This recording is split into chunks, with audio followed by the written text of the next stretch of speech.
तीन बेटियां एक ससुराल में। सहारनपुर शहर में राजेश अपनी पत्नी शीतल और तीन बेटियां कविता, रीना और नंदिनी के साथ रहता था। उसकी बड़ी बेटी कविता बहुत ही पारिवारिक और जिम्मेदार लड़की होती है और घर पर रहकर अपनी मां का काम में हाथ भी बटा है। लेकिन उसी के उलट उसकी सबसे छोटी बेटी बहुत ही तेज और चंचल स्वभाव की थी, जो कि भी कॉलेज में पढ़ाई कर रही थी, और रीना एक स्कूल में टीचर होती है। सुनिए जी, मैं बहुत दिन से सोच रही हूं कि आपसे कहूं। अरे तो इसमें सोचना कैसा है, बोल दो, क्या कहना चाह रही हो? मुझे लगता है अब हमको अपनी बेटियों की शादी का सोचना चाहिए। अरे तू चिंता मत कर, कल कविता को देखने वाले आने वाले हैं पड़ोस के मदन। चाचा ने उनको हमारे कविता के बारे में बताया है। अच्छा जी, तो पहले क्यों नहीं बताया आपने? मेहमानों के स्वागत की बहुत सारी तैयारियां करनी पड़ेगी। अगले दिन राजेश के घर मेहमान आते हैं। शीतल उनका बहुत अच्छे से स्वागत करती है और मेहमानों के आगे दो तीन तरह का नाश्ता और मिठाई रखती है। जी, मदन चाचा ने बताया था आपके तीन बेटे हैं। हाँ जी, दो मेरे बेटे हैं और एक मेरे छोटे भाई का बेटा है जो अभी कॉलेज की पढ़ाई कर रहा है। अरे भाई साहब, भाई का लड़का भी सगी की तरह ही तो होता है। जी जी, बिल्कुल सही कहा आपने बहन जी। हमारी भी तीन बेटियां हैं, जिसमें सबसे बड़ी कविता है, जिसके रिश्ते के लिए आप लोग आए हैं। अरे तो जल्दी से लड़की को बुलाइए। बहन जी, मैंने उसकी बात तारीफ सुनी है लोगों से। बेटा, नंदिनी कविता को ले आओ। कविता के आते ही सुमित्रा अपनी तीखी नजरों से उसका जायजा लेने लगी। वह कविता से पूछताछ करने के लिए एकदम तैयार बैठी थी। उसके लिए एक बहू को हर कसौटी पर परखना बहुत जरूरी था। नंदिनी ने भी सिचुएशन को समझ लिया था। तुम्हें खाना बनाना आता है ना बेटा? जी आंटी, थोड़ा बहुत आता है, मम्मी ने सिखाया है। थोड़ा बहुत से काम नहीं चलेगा, हमारे घर में हर दिन कुछ नया खाना बनता है। क्या क्या बना लेती हो? अरे आंटी जी, सारा काम बहू मायके में ही सीख लेगी तो ससुराल वाले उसको क्या सिखाएंगे? नंदिनी की बात को सुनकर सबको हंसी आ जाती है। सुमित्रा ने फिर गंभीरता से कविता की तरफ देखा। अब उसकी अगली परीक्षा थी। घर के नियमों और अनुशासन को लेकर घर के कामकाज में कोई आलस नहीं चलेगा।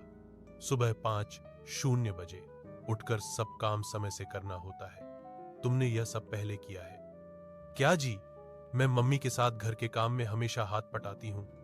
हमारी बहुएं तो पूरे घर का काम खुद ही करती है, कोई मदद नहीं होती। तुम इतनी मेहनत कर सकोगी ना आंटी जी? आप तो कविता को सुपर वुमन बनाने में लगी है क्या? अरे बेटा नंदिनी, तुम्हारे सवाल से तो मैं भी सोच में पड़ गया। ठीक है ठीक है, लेकिन मेरी बहू को अनुशासन में तो रहना ही पड़ेगा। जी आंटी। सुमित्रा अब समझ गई कि कविता एक जिम्मेदार बहू बनेगी। अब कविता और मनोज की शादी पक्की हो गई। घर में खुशी का माहौल था और नंदिनी की मजाकिया बातें माहौल को और भी खुशनुमा बना रही थी। आकाश, मुझे लगता है तुमको आंटी से बात कर लेनी चाहिए। अरे नंदिनी, तुम ऐसे मुझसे बात या इशारा मत करो ना, वरना यहां सबको शक हो जाएगा कि हम दोनों एक दूसरे को जानते हैं। अरे यार आकाश, तुम इतना डरती क्यों? मैं बोल रही हूं ना, अभी बात करो। अरे ठीक है, करता हूं, पर तुम बीच में कुछ मत बोलना। अरे हाँ बाबा, ठीक है। अब घर में सबसे ज्यादा चर्चा का विषय आकाश और नंदिनी की गुपचुप प्रेम कहानी थी, जो धीरे धीरे खुलने वाली थी। आकाश अब और छिपा नहीं सकता था।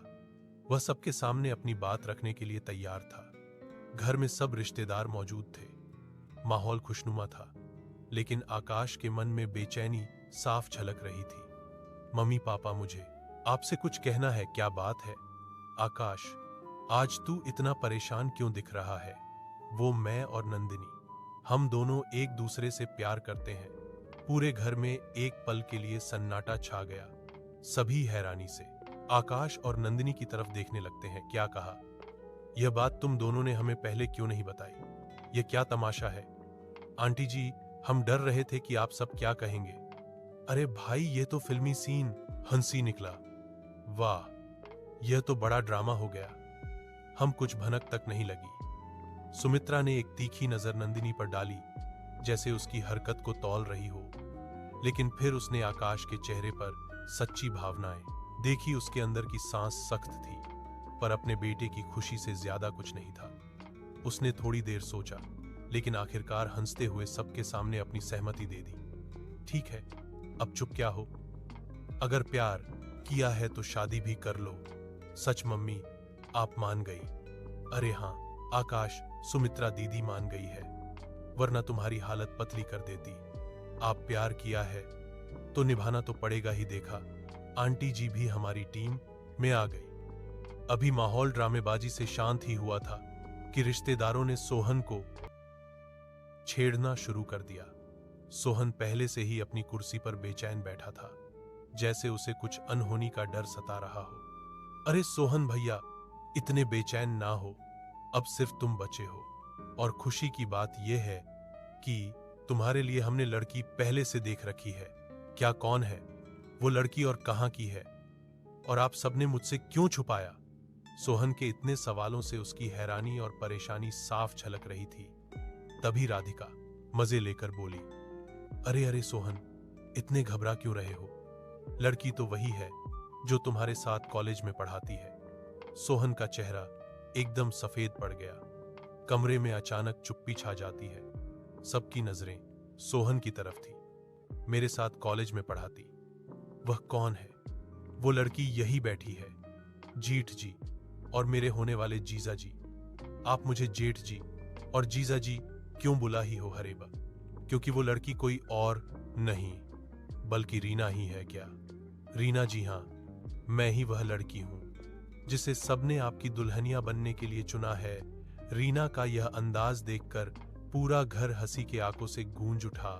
सोहन ने सर झुका लिया। उसका शर्माना सबके सामने मजाक का कारण बन गया। वो यह सोचकर परेशान था कि कहीं कोई और लड़की ना हो, लेकिन रीना का नाम सुनते ही उसकी जान में जान आ गई। तो सोहन, अब हमें भी बता दो, कुछ और राज छुपा रखे हो तो? अरे नहीं नहीं दाऊ जी, अब तो सबके सामने आ ही गया। अरे वाह, एक एक करके सब अपने दिल की बातें कह रहे हैं और सबके कारनामे एक साथ बाहर आ गए। आप तीनों भाइयों की शादी तीनों बहनों से होंगी, और वह भी एक साथ। कितना शुभ संयोग है। यह सुमित्रा की बात सुनकर सभी ने ताली बजाई और खुशी से शादी की तारीख तय कर ली।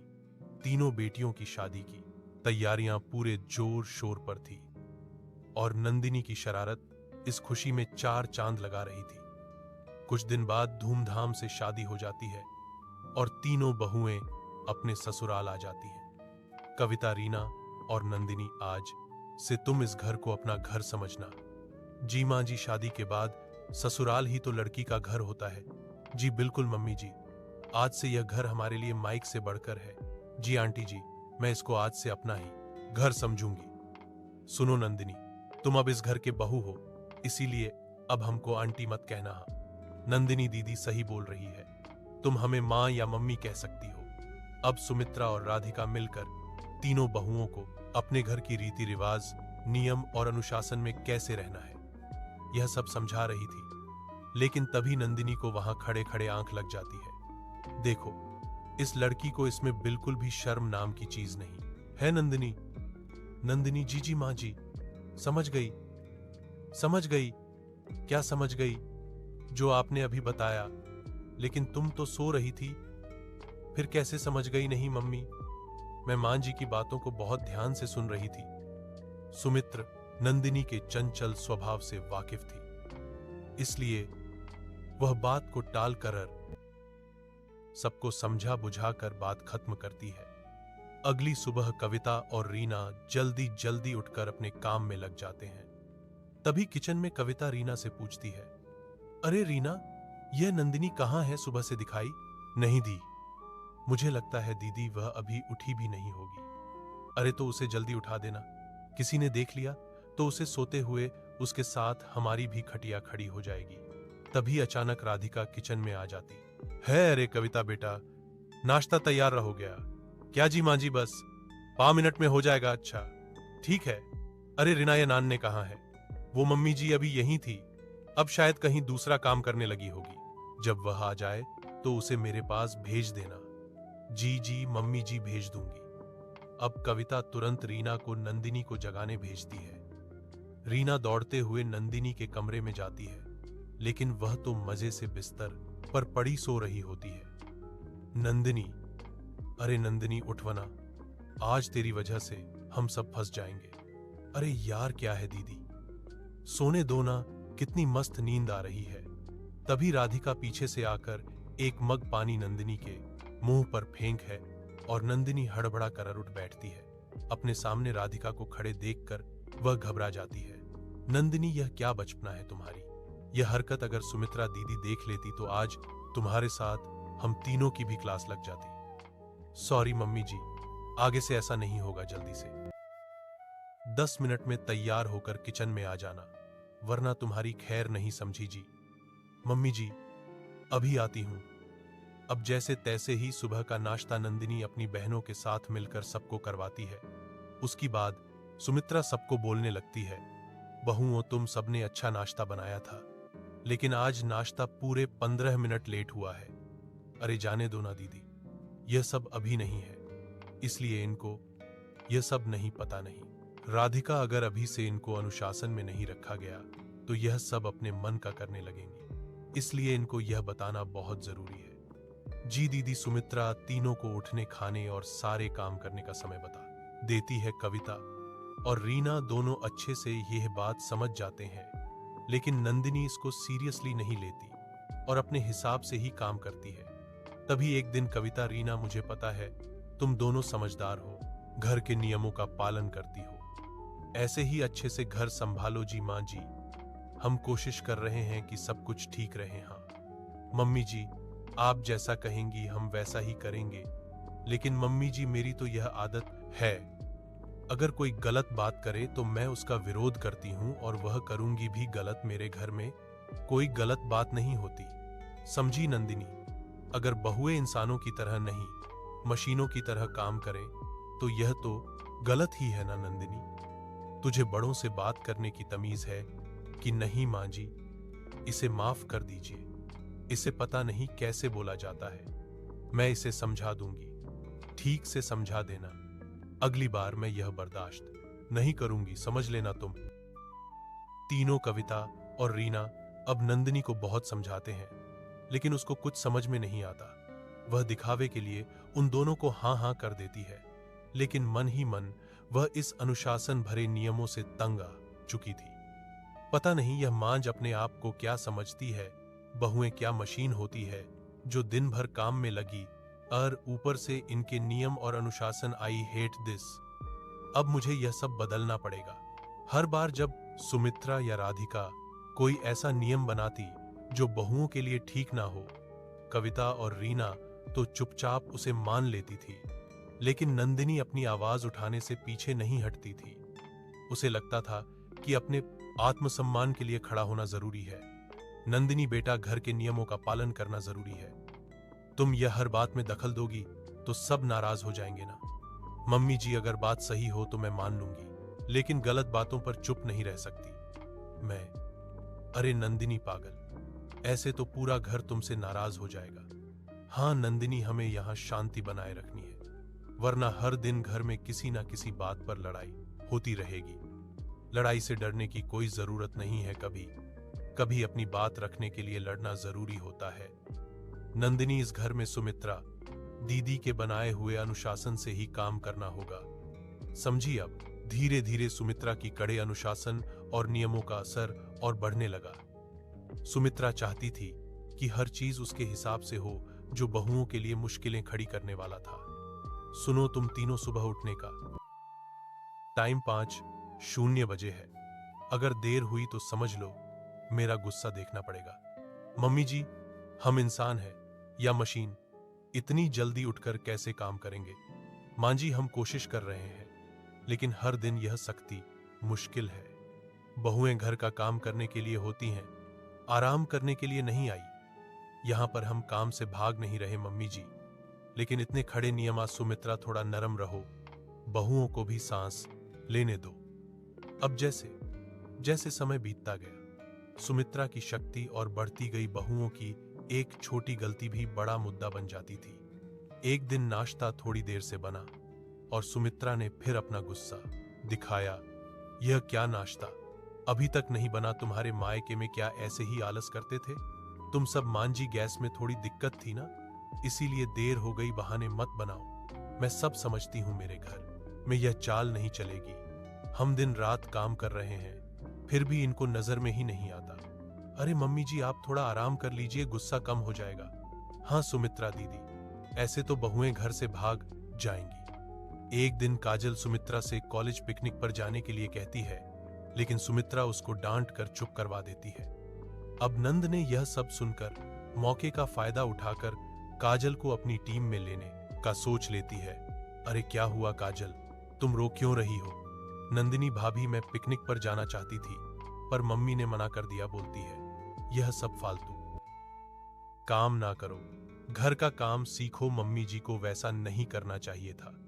बेटियां मायकी में नहीं तो क्या ससुराल में पिकनिक पर जाएंगी, और हमारी हालत तो तुमने देखी है ना, बस सास का हुक्म मानते रहो। सच क भाभी, ससुराल में बहुए बंद हुआ मजदूर बना दी जाती है। हाँ काजल, हमारी कोई मदद भी नहीं करता कि मम्मी जी को समझाए कि यह घर है, जेल नहीं। इतने सख्त नियम क्यों है भैया?